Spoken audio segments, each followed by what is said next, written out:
now having conversations around particular topics. This one is around work, education, employment, calling, competence, however you want to call it. How are you going to make a living?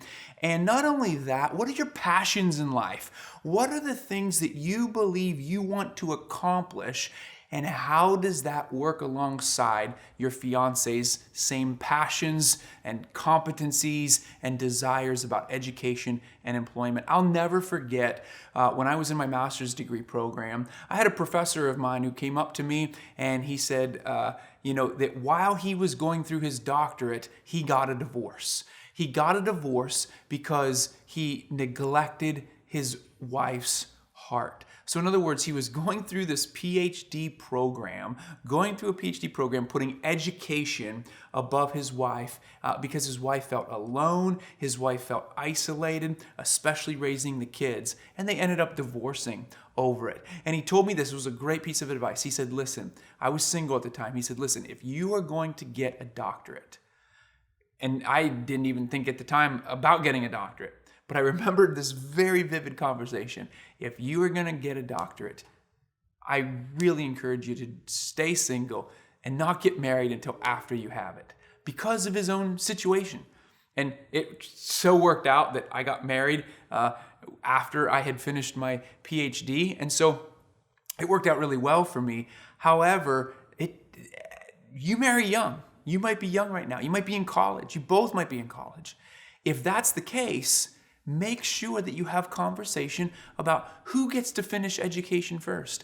I have a very dear friend. She and her husband are both pediatricians. And he said to her, listen, I know that it's going to be harder for you as a woman to leave school, leave your career to go home and raise kids and get back into it again. And so he's like, I'm going to put my career on hold for you to go and get yours. And so he chose to stay home with their kids while she went and finished her degree and did her med school. And then he went and he did the same. Today, they're both acting pediatricians and they've raised their kids. They've now got grandkids, but they put a plan together. That's the important part of this. They put a plan together. And so what I want you to really encourage you to have a conversation around is, what degree of education do you need to do what you believe you are called to do, or that you desire to do, that you're passionate about doing? Do you have that degree yet? And if not, how are you going to pay for it?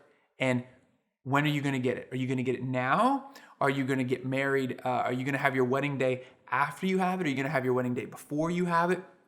Listen, you have to make sure that, and again, these are conversations to have. There's no right or wrong way to do this, but there is a right way for you to do it, for you as a couple to do this. But you're not going to know it until you start having conversation around it. And maybe even inviting friends and family into that conversation if necessary, bringing wisdom, bringing wise people around you to make sure that you do that. And by the way, this is really important too, and it hasn't been mentioned, and I probably should have mentioned it in the characters conversation, is who are you surrounding yourself with? Who are those people that are speaking into your life? Who are the people speaking into your fiance's life?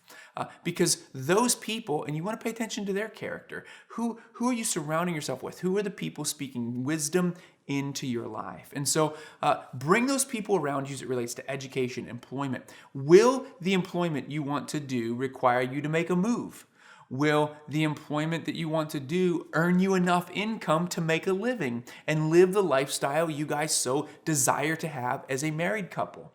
You want to ask yourselves these questions. So look at your education, look at your employment, and then look at where that employment might take you and have conversation around that. As you have conversation around that, you may even realize that you want to enter into entrepreneurship. You want to start your own business.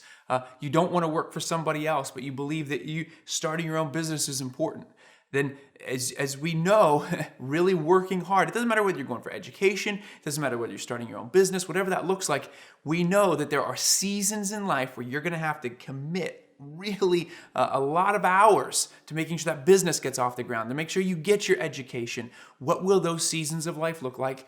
Put a plan together for those. And then the other question too is who's going to stay home with the kids? When you start having children, I mentioned this earlier, the two most stressful times of a marriage is when we have children And then when we're launching our children. So when you have children, that's a very stressful time. Is someone going to stay home with the children? Are you going to go to day? Are you going to be able to afford daycare if you're both working? What does that look like? Start having conversations to put together a plan for how your employment, education, and your lives will look. And again, you can plan all this and you can plan all this and it might go out the window, but at least you're having conversation. And we'll get into cultivate here in a little bit. And what we'll do is we'll talk about how we cultivate conversation around fighting for one another's hearts, especially as it relates to some of these topics.